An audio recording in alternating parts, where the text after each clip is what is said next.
नमस्कार दोस्तों, मैं हूं आपके साथ अर्पित। दोस्तों, 2014 से पहले के दौर में और उसके बाद के में बड़ा परिवर्तन आया है। पहले सब कुछ खुल्लम खुल्ला नहीं हुआ करता था, बहुत कुछ स्वीकार्य नहीं था, थोड़ी नैतिकता थी, थोड़ी नैतिकता हम दिखाते थे, लोक लोकाचार भी दिखा करता था। आदरणीय जो भी फैसले लेते थे, नीतिगत हो, मंत्री द्वारा, किसी पद पर आसीन लोग हों, जजेस हों, जस्टिस हों, उनके फैसलों में हमें कोई ना कोई अच्छाई दिखाई पड़ती थी, हमें राहत मिला करती थी। मगर 2014 के बाद से इसमें बड़ा परिवर्तन आया।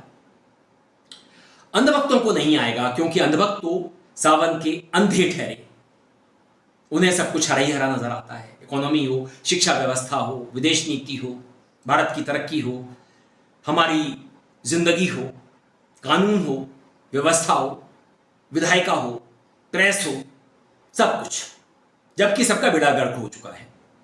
सब दांव पर है, लोकतंत्र दांव पर है, संविधान पर सवाल हो रहे हैं, संविधान को दांव पर लगाया जा रहा है। अगर मोदी 400 पार कर लिए होते तो आज संविधान दिखलाई ना पड़ता। तो मैं आदरणीयों की बात कर रहा था। आदरणीय पहले जो फैसले लिया करते थे, जस्टिस जो फैसले लिया करते थे, वो समझ सोच करके लिया करते थे, उनमें न्याय दिखा करता था, होता हुआ न्याय। मगर उसके बाद से परिवर्तन आया। अब फैसले सुझाव में बदलना शुरू हो गए। जैसा कि देश के जाने माने वकील और कांग्रेस के राज्यसभा सांसद अभिषेक मनु सिंघवी ने फरमाया कि अब अदालतें फैसले नहीं सुनाती, अब वो सुझाव देती हैं, राय व्यक्त करती हैं कि आप ऐसा कर सकते हैं। चंडीगढ़ चुनाव में हमने भ्रष्टाचार देखा, खुल करके देखा, किस तरह से लोकतंत्र की लूट हुई थी।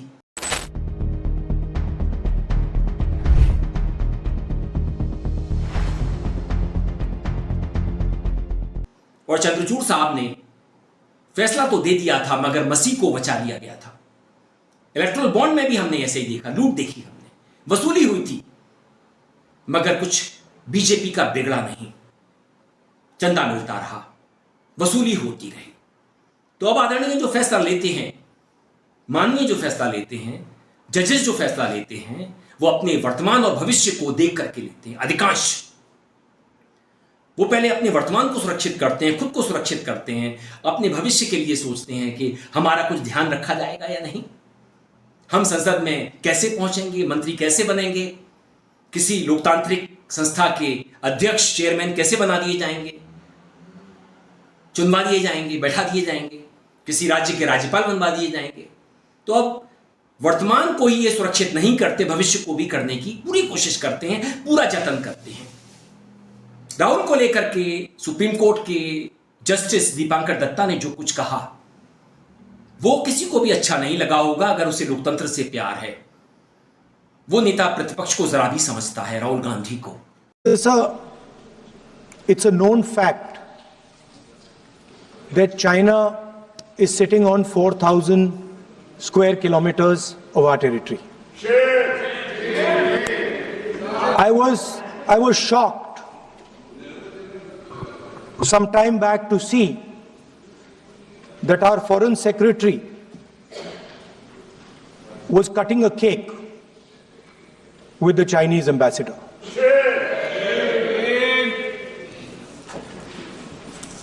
The question is, what exactly is happening to this territory? 4,000 kilometre हैं, 4,000 किलोमीटर चाइना ने ले लिए हैं, और हमारे फॉरेन सेक्रेटरी उनके एम्बेसडर के साथ केक काट रहे हैं। 20 जवान शहीद हुए थे, उनकी शहादत की सेलिब्रेशन हो रही है केक काटकर। अब हम नॉर्मलसी के खिलाफ नहीं हैं, मगर नॉर्मलसी से पहले स्टेटस को होना चाहिए। हमारी जमीन हमें वापस मिलनी चाहिए। We should get our land back. It has also come to my notice that the Prime Minister and the President have written to the Chinese. We are not finding out from our own people. It is the Chinese ambassador who's telling the people of India that the Prime Minister of India and the President of India have written to them.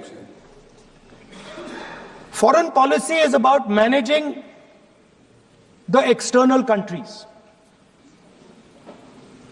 You have given China 44,000 square kilometers of land. On the other side, our ally suddenly decides to impose tariffs on us, 26%, which is going to completely devastate. Rahul Gandhi 2022 में भारत जोड़ो यात्रा कर रहे थे। उन्होंने social media पर कहा, चीन ने हमारी जमीन कब्जाई है।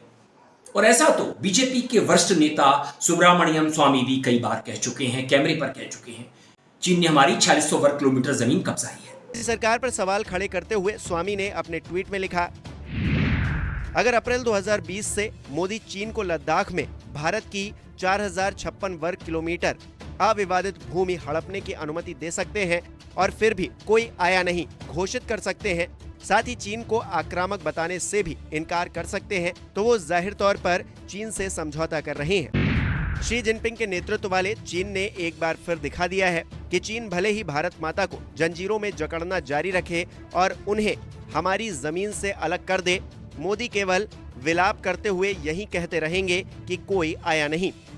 तांत्रिक पूजा हमेशा उल्टी पड़ती है, जैसा कि रावण के साथ हुआ था। चीन ने सीमा पर 2 काउंटी भी बसाई हैं, अरुणाचल प्रदेश के पास तो गांव भी बसा लिए हैं। मोदी से नहीं स्वीकारेंगे। वो कहां ऑपरेशन सिंदूर में सीज फायर को लेकर के बोलते हैं, वो तो कहते हैं सीज फायर हमने करवाया। ट्रंप 31-32 दफा कह चुका है सीज फायर मैंने करवाया, मगर मोदी सरकार नहीं स्वीकारेगी। मत स्वीकारने दीजिए, मगर हमें जज साहब से ऐसी उम्मीद नहीं थी। राहुल ने सच कहा था, मगर दत्ता साहब ने कहा है कि राहुल में भारतीयता नहीं है। क्या राहुल जब चीन हमारी जमीन को कब्जा रहा था, सीमा पर उपस्थित थे, मौजूद थे, प्रेजेंट थे, देख रहे थे चीन कैसे जमीन कब्जा रहा है? क्या बात है दत्ता साहब, क्या मजाक है। चीन के बारे में हमें मालूम है, हमारी मजबूरी है, हम चीन से आयात करते हैं। चीन पाकिस्तान के साथ हमसे लड़ा ऑपरेशन सिंदूर के वक्त, और हमारी सेना को उसकी कीमत भी चुकानी पड़ी। बाद में हमले किए और साहस पराक्रम के जरिए उन्होंने बढ़त हासिल की, मगर जो सच्चाई है वो सबको मालूम है। मोदी का पराक्रम, मोदी का साहस, उनकी सरकार के विचार। ट्रंप बार बार कहता है इनकी जुबान नहीं खुलती, तो मैं आदरणीय माननीय मिलॉर्ड की बात कर रहा था। उन्होंने राहुल में भारतीयता ना होने की बात बताई है, इंडियननेस नहीं है। मोदी का विरोध उनके लिए भी देश का विरोध हो गया है, देशद्रोह सा हो गया। मोदी की आलोचना जैसे पहले हुआ करती थी देशद्रोह, कई लोग जेल में हैं, चैनल बंद कर दिए जाते हैं, हटा दिए जाते हैं। अगर मोदी सरकार को अच्छा नहीं लगता, पसंद नहीं आता, तो क्या दत्ता साहब को भी ऐसा ही लगने लगा है? राहुल नेता प्रतिपक्ष है, दत्ता साहब ने कहा है कि राहुल अपनी बात को संसद में रखें। उनको यह बात समझनी चाहिए जस्टिस साहब को कि राहुल नेता हैं, वो किसी भी मंच पर अपनी बात रख सकते हैं, सच्चाई बयान कर सकते हैं। आने वाले कल को 5 तारीख को राहुल कर्नाटक में एक प्रेस कॉन्फ्रेंस करने वाले हैं, चुनाव आयोग को लेकर के एटम बम फोड़ने वाले हैं। क्या यह भी भारतीयता के अंतर्गत नहीं आएगा? क्योंकि यह भी तो मोदी के चुनाव आयोग का विरोध होगा। बिहार में SIR हो चुकी है, 65 लाख वोटों को काट दिया गया है, वोट का अधिकार छीन लिया गया है, लोगों में आक्रोश है, चुनावी व्यवस्था सवालों के घेरे में है। दत्ता साहब इसके बारे में बात करते, इसका संज्ञान लेते तो बेहतर होता। हालांकि यह मामला जस्टिस सूर्यकांत की अदालत में है, उनसे कैसा फैसला हमें सुनने को मिलता है इसके लिए तो इंतजार करना पड़ेगा। लेकिन जो कुछ दत्ता साहब ने राहुल के लिए कहा है उनमें भारतीयता नहीं है। राहुल अगर मोदी की आलोचना करते हैं तो वो देश की आलोचना हो जाती है। एक लाइसेंस दे दिया गया है मोदी सरकार को। जी जो है हमेशा ही भारत के अगेंस्ट, और चाहे वो इकोनॉमी हो, चाहे वो हमारे डिफेंस फोर्सेस हो, चाहे वो हमारी किसी कोई जो दुश्मन देश हैं उनके पक्ष में बोलना हो, हमने हमेशा देखा है कि वो हमेशा जो है वो एंटी इंडिया उनकी सोच है। और भारत के अगेंस्ट हमेशा बोलते हैं, तो ये एक बहुत ही वेलकम मूव है बाय द सुप्रीम कोर्ट कि उन्होंने उनको इस तरह की फटकार लगाई है। अब आने वाले समय में भी है और लोगों को भी ध्यान रखना चाहिए कि वो भारत की अस्मिता को, अखंडता को और सबसे ज्यादा तो उनके मनोबल को किस तरह की ठेस न पहुंचे। और अब ये तिल का ताड़ बनाएगी, राई का पहाड़ बनाएगी। राहुल को फिर से देशद्रोही साबित करने की मुहिम में जुट जाएगी। राहुल ट्रेटर हैं, उनकी नागरिकता छीनने की भी कोशिश हुई, मगर यह मामला अदालत में नहीं टिका। उनकी सांसदी पहले ही छीनी गई थी हाईकोर्ट द्वारा, गुजरात के हाईकोर्ट द्वारा। बाद में राहुल फिर से चुन लिए गए।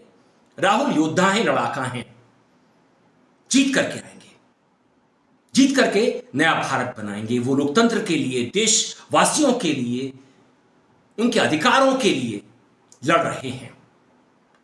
दत्ता साहब अपनी राय को बेहतर ढंग से जाहिर करते, माफ करिए, तो अच्छा होता, क्योंकि मोदी की आलोचना, देश की आलोचना कतई नहीं हो सकती, क्योंकि मोदी देश नहीं है, मोदी राष्ट्र नहीं है। मगर हमारे देश में जो अधर्म की राजनीति है, जो खोखले राष्ट्रवाद की राजनीति है, वो चरम पर पहुंच चुकी है, वो अदालतों तक पहुंच चुकी है, अदालतें उससे प्रभावित होने लगी हैं।